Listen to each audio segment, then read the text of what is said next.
Voilà. Soyez salués. Connectez-vous. Connectez-vous.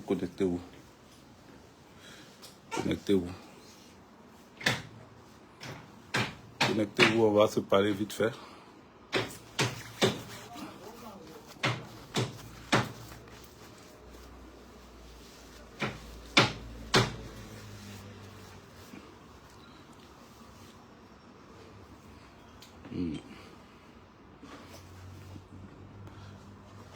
Soyez salués depuis votre position. Je suis le général Modibo Goïta, Djedje, Doboble, Gbagbo, Sankara, Sékou Touré, Cheikh Anta Diop, Ibrahim Traoré. Voilà, je suis tout ça. Je suis le général Tchani aussi. Soyez salués depuis votre position. Merci de vous connecter. Merci de partager cette vidéo massivement. Sachez une chose. Nous sommes en plein dans le vif du sujet, c'est-à-dire dès demain matin, nous sommes tous à Bruxelles. Voilà, on va à Bruxelles pour aller manifester devant l'Union européenne pour dire ce que nous pensons de tout ce qui s'est passé dans notre pays. Le président Laurent Gbagbo a dit quelque chose de fort. Qui a écouté son discours? Mettez des cœurs. Vous qui avez écouté son discours, commencez à mettre des cœurs. J'ai été très fier de mon président. J'ai été très heureux, très enchanté de voir mon président tenir la barre du discours. Comme à son habitude, il n'a pas changé. Au-delà de l'aspect physique, l'aspect enchanteur, l'aspect, comment on appelle, égayé que présentait le visage du président Laurent Gbagbo, au-delà de cela, il a tenu le discours, il a tenu l'interview, il a répondu franchement, clairement, sincèrement à tout ce que l'on lui posait comme question. Vous savez, Alain Foucault, il pose des questions. Et ces questions-là étaient les bienvenues. Le président Laurent Gbagbo avait obligation de donner sa part de vérité dans tout ce qui s'est dit sur lui. On a parlé de lui, on lui a donné, on lui a collé une image. Le président Laurent Gbagbo n'est pas un faux fuyant, il n'est pas un ramassis, il est resté tête haute et il a répondu clairement aux questions. C'est pas parce qu'il avait peur de Jacques Chirac, non. À l'époque, c'est pas par peur qu'il a donné les 3 millions de dollars, les 2 milliards de francs CFA à Jacques Chirac, non. Il était étonné. Il était étonné que lui, président africain, un président français lui demande de l'argent pour sa campagne. Il était surpris. Il était surpris. Et donc, il lui a donné. Il lui a donné, et ça devient un débat. Ça devient la causerie, hein, la friandise bien-aimée des RDR, RLTP. Mais vous ne pouvez pas avec le président Laurent Gbagbo. Il vous a dit, vous avez la tremblote quand vous attendez son nom. Vous avez tellement peur de lui, vous avez la trouille. Mais Gbagbo Laurent est clair dans ce qu'il dit. Il dit, écrivez son nom sur la liste électorale pour que, si ces dossiers sont admis, il soit candidat et que vous puissiez compétir, parce qu'il veut compétir. Il veut compétir, il veut vous montrer de quoi il est capable. Il veut vous montrer que c'est un candidat sérieux, qui fait peur, qui fait trembler le monde entier. Ce n'est pas qu'Abidjan qui tremble, ce n'est pas la Côte d'Ivoire, à travers Alassane Dramane Ouattara, non. Il veut faire trembler, c'est-à-dire il fait trembler le monde entier. C'est pour cela que nous allons à Bruxelles. Après Bruxelles, on va à La Haye en Hollande. On va à La Haye devant la CPI. Là-bas aussi, nous allons partager des tracts. Nous allons donner des documents là-bas pour édifier les employés de la CPI. Pour que ceux-là soient sachant de ce qui se passe. Parce que Karim Khan a décidé de fermer, hein, leur succursale au niveau d'Abidjan. Il a décidé de fermer. Donc nous osons croire qu'il a bouclé l'enquête sur Alassane Dramane Ouattara et sa troupe. Il y a 491 ex-rebelles, 491, que dis-je? Pourquoi j'ai dit S rebelle? Non. 491 rebelles assaillants qui ont sévi pendant la crise post-électorale. Même au-delà de la crise, mais nous parlons de la crise post-électorale, puisque c'est sur cette crise qu'ils se sont basés pour amener le président Laurent Gbagbo à la haie. Les 491 là, ils sont tous dedans. Quand il y a Kamara Kamik Soko, Ouattao il est décédé, mais comment on appelle, Fofie Kouakou, Chérif Ousmane, Alassane Draman Ouattara, qui d'autre?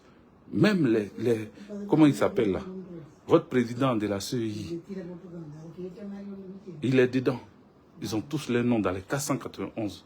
L'Oseni Fofana, eux tous, ils ont les noms là-bas. Même ceux qui n'étaient pas armés, mais qui ont agi indirectement. Anouloto, son nom est dedans. Mabri Touakusu, son nom est dedans. Ils ont tous leurs noms dans les 491 personnes. Donc, nous attendons l'ouverture. Et nous exigeons même l'ouverture de l'enquête et les conclusions des investigations. Parce que Karim Khan nous a dit qu'ils ont investi. Ils ont investigué, ils ont fouillé, ils ont fouiné, ils ont cherché. Et donc, on attend les résultats. Mais on ne va pas s'asseoir chez nous, dormir chez nous, et puis attendre les résultats. Donc nous nous déplaçons pour aller à Bruxelles. Rappeler à l'Union européenne que nous attendons les résultats. Nous allons aller à la CPI pour leur dire que nous attendons les résultats. Voilà notre combat, voilà notre démarche. Demain, nous avons rempli un quart. 60 places. Donc 60 personnes. Pour un jour ouvrable. Ça, c'est du jamais vu.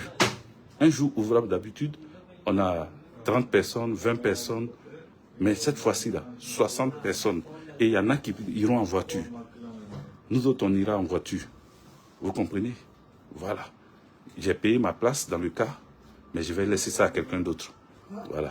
Je vais laisser à une autre personne qui n'a pas les moyens. Moi, je vais prendre une voiture pour partir. Et voiture, là, je vais payer. Mais je préfère laisser ma place à quelqu'un d'autre qui n'a pas eu les 45 € pour partir. Voilà. Ça aussi, c'est le combat. C'est ça qui continue comme ça. Donc, en tant que président du comité d'organisation de la sortie sur la haie, sur la CPI, je vous appelle massivement à venir en voiture, à prendre vos moyens que vous pouvez et à vous rendre sur les lieux. Vous qui habitez chez Vningen, vous qui habitez la haie, vous qui habitez à Amsterdam, vous qui êtes à Bruxelles, vous qui êtes un peu partout, sortez massivement. Trouvons-nous à Bruxelles. Après, ensemble, nous irons à la CPI. Cette journée de demain, 18 octobre 2024, c'est une journée historique. C'est une journée où nous allons marquer notre fidélité au président Laurent Gbagbo, où nous allons marquer notre amour pour notre patrie, où nous allons marquer notre quête comment on appelle, de justice. C'est ce jour-là qu'il faut montrer. C'est ce jour-là qu'il faut dire à la communauté dite internationale que nous n'avons pas baissé les bras. Gbagbo Laurent est libéré parce qu'il est, comment on appelle, blanchi. Il a été blanchi parce qu'il n'est pas coupable. Il est libéré parce que ce n'est pas lui qui a commis des crimes contre l'humanité en Côte d'Ivoire. Alors, pourquoi le camp Alassane Draman Ouattara, ça traîne encore jusqu'à aujourd'hui? Il ne faut pas que ça soit une justice à deux vitesses.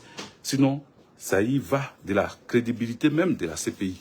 Donc nous allons aller leur rappeler ça, parce que si nous dormons chez nous, ils ne vont pas comprendre que nous sommes à la recherche de la vérité en Côte d'Ivoire.